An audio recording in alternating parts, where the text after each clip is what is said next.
Hey, you're listening to Blindsight. Let's go. Mental health isn't something to take lightly. It's time to fight. It's time to thrive. Let's do this.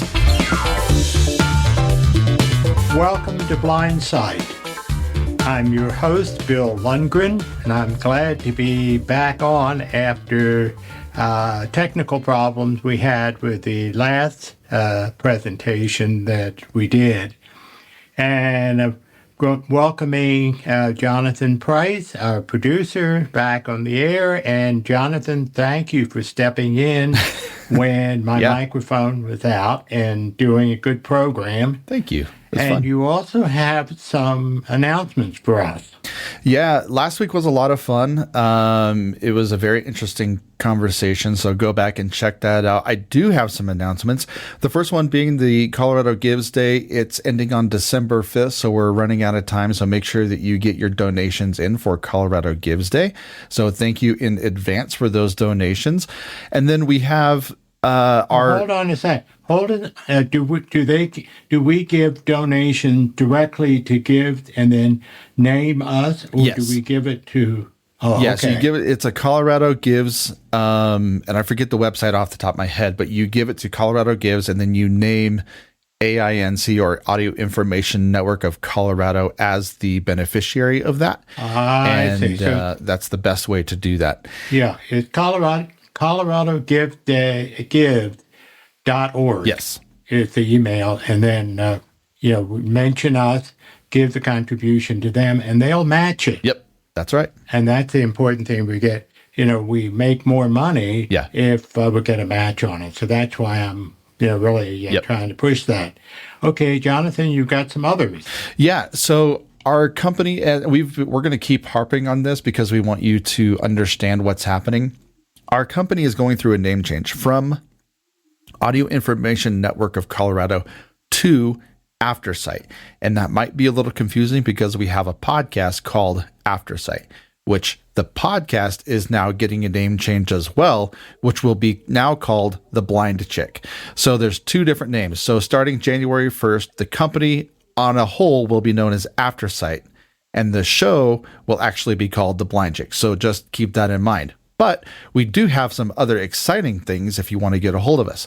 We have a new feedback line phone number that is dedicated to your questions, your inquiries, and all those kinds of things. So the phone number is 720-712-8856. So that's the feedback line for AIN Colorado. It's 720-712-8856. And then we have a feedback email address, and you can email us, send us your questions, tell us how horrible we are or wonderful we are, and tell us you don't know what you're talking about at feedback, FEEDBACK at AINcolorado.org.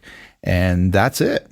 So you've got more ways to get a hold of us. You don't have to just listen to us and think we know what we're talking about. You can give us your input. That's right. I appreciate that. Yeah. Okay, so that gets us started. And so what we're talking about today is loneliness at this particular holiday time.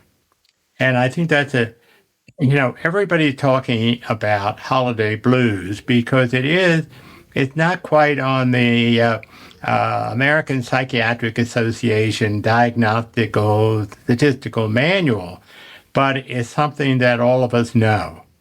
And what we want to talk about today is what it is, how we deal with it, and particularly to understand that, this sometimes comes in with the territory. According to what I'm hearing now, about 50% of adults live alone or are alone. So when we talk about loneliness, we're talking about something that is a pretty constant kind of thing. But guess what? When you turn on your TV, you go to the movies, at this time of the year, it stresses lots of people having fun and, being with someone and romance and all that kind of stuff.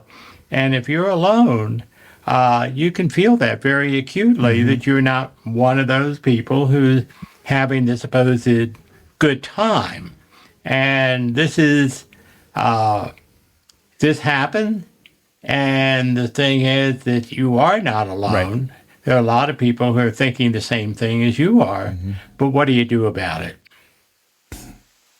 Boy, lonely, that's such a hard, just a blanket statement to see, oh, well, just don't be lonely. We're coming into a holiday season or a season of time where the first thing that comes to mind is suicide rates and how high they are during this time. Especially for, I guess, the more successful rate of suicide is for men than women. There are more suicide attempts, I think, by women, less successful. But when you think about loneliness, I tend to think that it's very easy to be alone in a crowd of people, as well as being alone physically. And there's two differences. One, if you're in a crowd and you're with somebody, it's very easy. You can, in certain instances, feel like you are by yourself. You're alone in what you're doing in your life. You may feel alone at your job or in your family or with your spouse or kids, or you may feel invisible. And that is more of an internal loneliness than it is a physical representation of loneliness. Like right now, as we're recording this, I'm in my house by myself. I am in essence alone. Now, relationally, I'm not alone. I have my family, I have my friends, I have my kids, I have all these people in my life who are allowing me to feel not alone. I have relationship with them. I have communication with them. That communication aspect is a huge aspect of feeling lonely. If you're not in communication with a lot of people, or you're not in communication with anybody, or you're being dishonest about things that are happening in your life, that can itself cause loneliness. The intimacy that communication and relationship brings is a huge help when it comes to feeling or not feeling lonely. And so I think the best way, at least initially, to get over some of those lonely feelings is to start connecting with people and going out and asking and saying like, hey, Bill, I noticed that you were out walking your dog today. How's your dog? How is things going on? Normally, in a healthy dialogue conversation, you would ask me a similar question and there would be a bond there. And that would create, or it would dissipate, that loneliness feeling. What do you think? Now, I want to add on to what you're saying, Jonathan, that there's a difference, and you were alluding to this, but I think it's good to spell it out. There's a difference between being alone, right, and lonely. Yes. That's important. Plus, when you talk about reaching out to friends, or you see someone who's a friend, but to break some of that feeling of being alone, it's really a good exercise for people. Even when you go shopping, go into the store, and the clerk is running up the tab or whatever. Yeah. Just say hello to the clerk, and maybe say something that might be a conversation starter, because that person may be equally feeling lonely. Right. He or she is not alone in a store, but can feel lonely.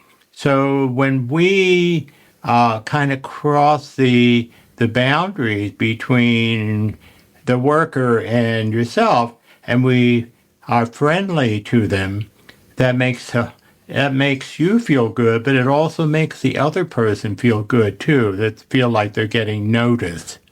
And this is what is so important, is to help people, including ourselves, to feel that we're noticed and that people are genuinely interested in us. And then we feel that this I'm lonely can get pushed back. Yeah. And the more that we take the opportunity to do that, the better it is for us. And also for us to say, okay, wait a minute, am I alone and lonely? Yeah. Or is this loneliness is something that's coming in with us? And part of that is, the depression, the feeling somehow that, there's nobody out there for us. And that's one of the things that we really have to question when we feel Sure. that. Are we really alone? Are we really, are we not reaching out? Is no one reaching out to us? Is that the problem? Or there's some other things going on, like the holiday, the belief that we're supposed to have a million friends Right. who invite us over all the time, when really what we have to do is initiate. And, and it doesn't have to be anything major. We say to someone, how about a cup of coffee? Meet me at such and such coffee shop just for a short time. One of the things I do, when I'm, feeling a little frazzled, which is about 90% of the time, and I have a list of names of people and phone numbers of people that I want to keep contact with regularly. And sometimes when you get that lonely feeling, your mind blocks Right. those names. So that's why, for me, I write it down. So I look and say, oh, who's on that list? And then it triggers something for me to have Siri call Jonathan, call Jonathan Price. And then we get a chance to touch base with very little effort. But at the end of it, hopefully, we'll feel good because we made that contact and that person was receptive to our call. And maybe make some arrangement to do something that makes us feel less like we're alone. Right. Well, it goes back to the whole relationship thing. I mean, you have to be willing to create relationships. And if you're not, your loneliness, I guess, quotient is going to go way up. Especially if you're not willing to invest in somebody. But it's the question of passive versus active. Right. If you're sitting at home waiting to think that somebody's just going to call you up, now that might happen. Right. If you think that somebody's just going to call you up and say, hey, I was just wondering if you're feeling lonely, that may or may not happen. Now, if that does happen, it's more than likely you've gone through a trauma or a surgery or you've lost somebody or, something like that. And people are calling, hey, how's it going? How you doing? Yada, yada. Right. But we hope. Right. But if you're just going through normal everyday life and you feel like you're in a slump and you're not talking to anybody, how is somebody supposed to know that you're going through that slump if you're not talking to somebody? Exactly. Yeah, I joke about sending Santa Claus a note to send somebody to me, deliver that person under the Christmas tree, and and take care of all any feeling of loneliness that I have, and that ain't gonna happen. Right. But in terms of what we all need is recognition, and the recognition is when we call up and say, oh, do you want to do something? And one of the things that happens is, especially when we're feeling that intense depression, we don't feel like we want to do anything. And if I were to say to you, well, one of the ways to deal with your feelings is to go out and exercise, what most people do is think, well, I need to exercise for an hour. I need to go down to the gym. I need, we set up all these barriers from even getting started. Yeah. Or that we have to call 500 people, or we have to have a party where people come over. That's, I think if I had started figuring that, I would give up and go to bed and not, wait till the holiday's over. Right. But if I allow myself to do just small things like a walk or talking to one person and suggesting that they might go for coffee or something simple, then we get started, and then it begins to add on. We have a success here, and we start doing some other things. If we start exercising just 5 minutes, and then we say, "Oh, I can do more than 5," and I'm fortunate. I have a dog who forces me to go out 4 times a day. In fact, he physically forces me. I'm at the computer, and his head is pushing my arm up and say, "Daddy, you know what time it is." Yeah. Yep. And that gets me out. And in that piece, then I begin to stir and get out. And if I'm feeling lonely, I get out. Plus, I live on a park, so there are lots of people to talk to, lots of dogs meeting one another. Even though they're saying right now you should not have your dog schmoozing with other dogs because there's a cough going around. But you can wave to people at the distance and talk. But the point is, you don't have to do anything grand to get you out of this lonely feeling. It's the little tidbit that we do to get ourselves started, and then they feed on themselves, and they kind of get us activated to do other things to help ourselves get out of this funk. Well, I'm going to say the quiet part out loud. Somebody may be going through the same thing you are. Exactly. And if you can get out, so like one of my favorite things, I don't have a dog right now, but one of my favorite things to do is to go out, see if somebody is hanging out, working out, running, I don't know, and try to strike up a conversation with them and find out what they're going through. The more questions you ask, the more they open up. And when they open up to you, they will feel like you could open up to them, because they may inherently ask you some of those same questions or be curious as to, like, you meet somebody, "Hey, my name is Jonathan. What do you do?" They say, "Oh, I'm an accountant." "Oh, that's awesome. Tell me about your accounting. Do you work for XYZ company, or what kind of accounting do you do?" And then you get them talking about their job. They will naturally ask you what you do. And then you start up those conversations. And then who knows, maybe you have this connection and it's fantastic and you have a lifelong friend, but then maybe you don't, but you've had a meaningful interaction. That meaningful interaction will propel you to another meaningful interaction and give you confidence to make some of those more meaningful connections, or just more of them. They may not all be meaningful, but they will have a weight more than just not having them at all, if that makes sense. Yeah, and I want to emphasize what Jonathan is saying. We get the idea, I don't have anything to tell anybody about me. Oh, yeah, you do. Doesn't matter, because it matters. What you're trying to do is get the conversation started, and everybody loves to talk about themselves if they're asked. That's right. And you may find you can't even give it a word in edgewise, but that's okay. You're finding out about the interaction with another person, and that person is going to be so thrilled that you even ask. That's why I say, you think of the grocery store person at the cash register. Yeah. That can be a grueling job, and they deal with people's complaints and so forth. And to have somebody ask how they're doing, or do they have, are they doing things for the holidays, or are they, are they finishing up tonight, or are they working, late hours, whatever. Anything that shows that you're interested in them will generate the kind of support and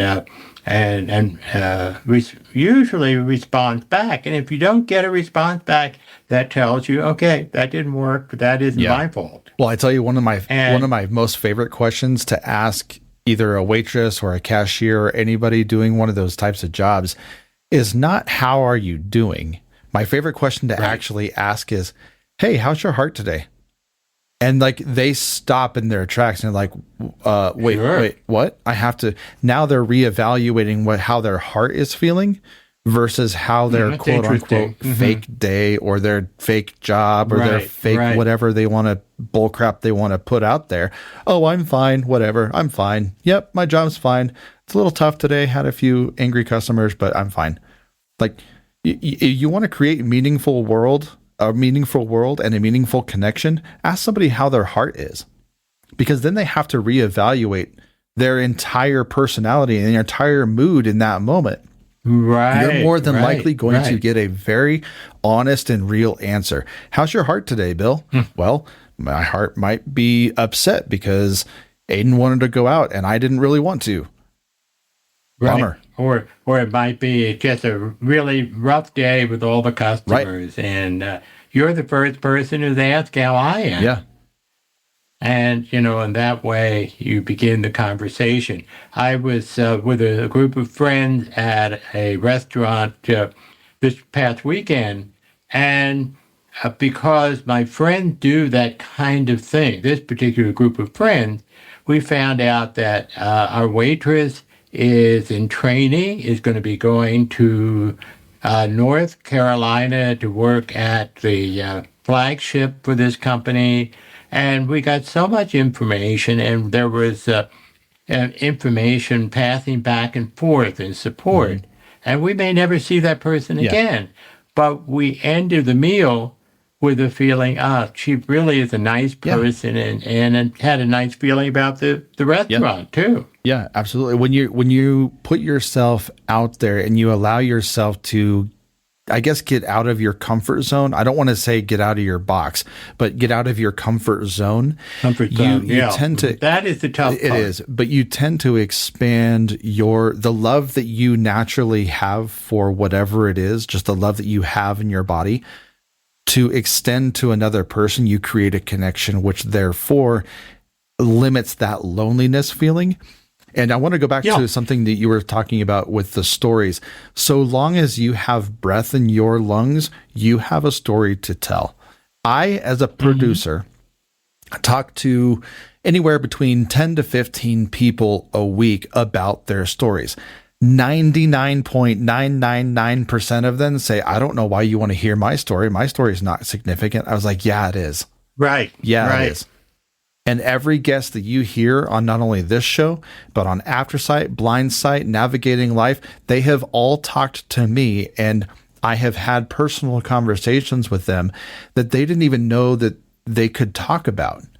And so when you go out and you ask questions and you ask people what it is that makes them tick, or gives them ticks for that matter, it's one of those things that you have to be able to find something that they enjoy talking about, because then they're open and receptive and you create that connection. Therefore, loneliness, bye-bye.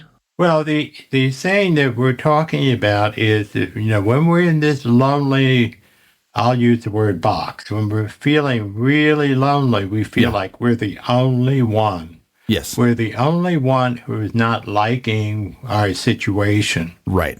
And so often, particularly, at a party, for example, and you're feeling lonely and you're feeling bored, chances are you're not the only one. And what a thing you can do when you see somebody else who's standing there by themselves and saying, hey, how, just asking how they're feeling about the party, or finding out they just got there, or you with someone. Any kind of question that allows them to be themselves and to talk. People are just hungry because we have such difficulty initiating. Well, that is the one thing. The thing we need to do most, initiate, we just get real scared about doing because we might get rejected. Right. But there's a solution for that, though. Yeah, absolutely. And one of the things I've done with clients to get people started is saying, okay, make it a task to get 3 rejections. Yeah. After you get your 3 rejections, you can go home. But, and I don't mean set it up where you slap them in the face or something, but just do the very thing that you think will happen. That is, you introduce yourself, you get started, and you're expecting rejection. Right. Okay, do that 3 times, because I don't say this, but the chances are very slim that 3 times in a row you're going to get that kind of rejection. Most likely, I've had people who, I had one person who did the rejection thing and ended up married to the person. Not immediately, but That's awesome. they hit it off, and they have never stopped talking since. But I can't guarantee that that's going to happen. But I've been around the business for a long time, and nothing surprises me anymore. That's hilarious. But the thing is, it's like the Japanese say, a journey of 1,000 miles begins with the first step. And that first step is something that you have some control over. And now, on the other hand, I've had people who started, and the person gave them their whole life history in 10 minutes. And then that tells you, I don't think this is going to work. But that doesn't mean you failed. You just happen to pick out somebody who doesn't have a lot of skills in terms of interaction with other people. So you move on. You don't have to stay with them. You can move on and try it again with somebody where you get a true interaction. But I think the key of what we're talking about is that you have to do a little work. It takes a little work to get some results, but not a lot. I don't think there's a lot of work that has to be done. It just makes some little bites of the situation, so you feel that you have some control. Well, it truly is as easy and at the same time incredibly difficult as starting with a thought. So let's do a thought exercise. So if I said, boy, surely nobody feels like I'm feeling. Nobody feels like that. A lot of people say that. If you change that phrase, that one tiny little phrase, instead of saying, surely somebody doesn't feel like I do, to say, I wonder if somebody's feeling like I'm feeling. Right. You've gone from a critical nature to a curious nature. And when you become curious, is what builds bridges. When you become curious, your entire world expands. Because then you say, I wonder if that person is feeling lonely. Then you may say, then you may be able to play, and we're going to kind of get into the savior complex here a little bit, but then you can go into say, hey, I'm going to go ask that person how they're doing, because they may be feeling lonely right now. And I know I'm feeling lonely, so maybe I can speak something into their lives where they may be hurting. And because then you have the ability to give something to that person that they were never expecting. Right. For me, that is an absolute critical foundation for creating connection. The ability to be curious and wonder. I wonder if somebody else is going through alcohol abuse, drug addiction, a divorce, problems with their kids, problems with their family. I wonder what they're going through. I wonder if somebody else is going. Find a group. Find a Facebook group, find any sort a YouTube channel who talks about that. Because when you start asking the questions, the 5 most powerful questions, who, what, when, where, why, and I'll include how, you know, those things will get you out of that funk. It's just you've got to be brave enough to get out of that critical self condemnating spirit and switch your mindset to say, I wonder if, I wonder who. And, when you mention alcoholic, it reminds me to give a recommendation, especially when you're feeling a little depressed. or feeling lonely, alcohol is kind of a disguise.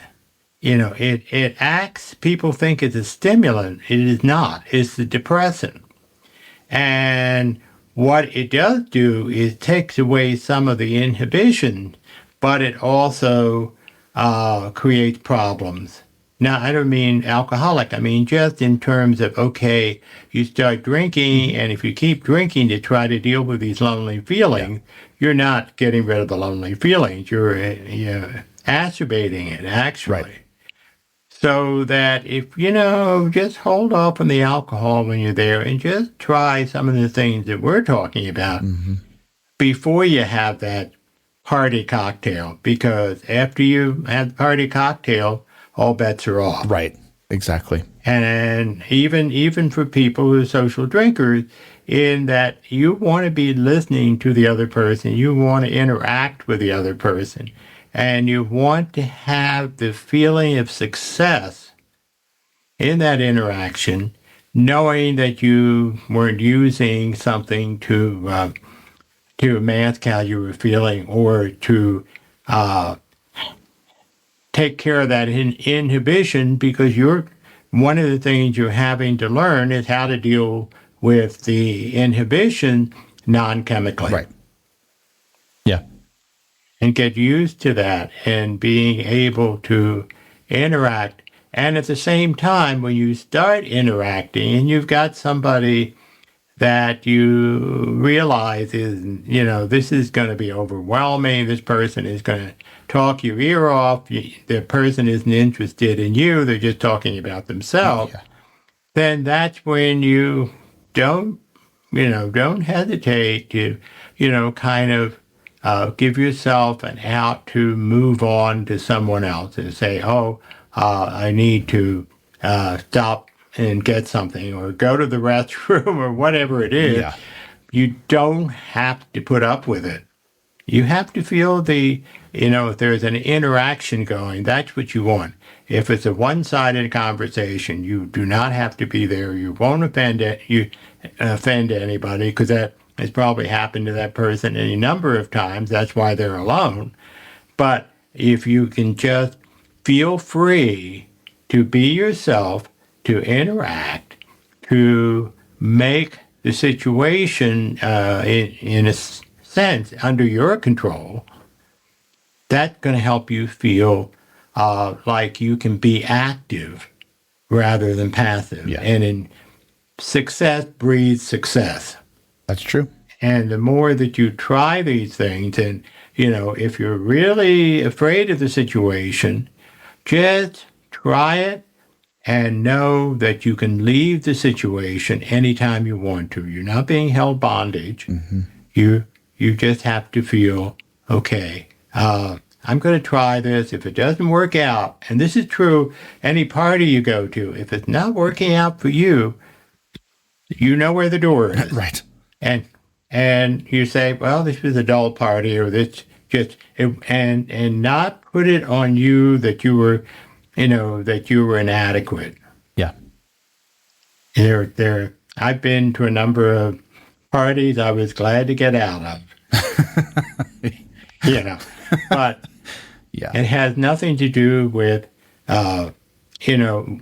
with you. It has to do when you're trying some things out. It may not work out quite the way you want, but that doesn't mean you're wrong. It just means, okay, I've got to hone my skills and be watchful of who I approach. Yes.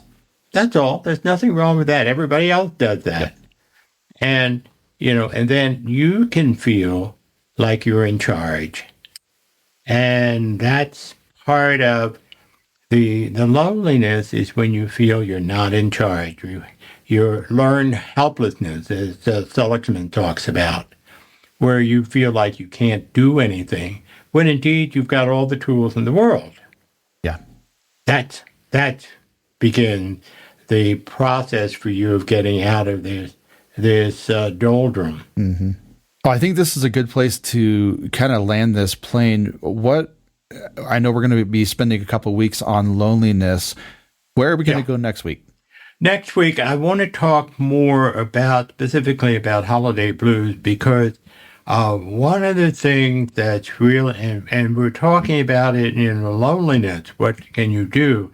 I think that we don't realize that we have the tools to figure out what's going on internally for us. Yeah. And it's, that learned helplessness. There are some things that we can do when we're feeling down, some questions we can ask ourselves to try to understand the source of the feelings that we have. And when we get to the source, the solution also comes into play. Yeah. But you see, if we go around with this feeling and we don't know where it's coming from, it's real hard to do anything about it. It's a diagnosis, so to speak. Mm.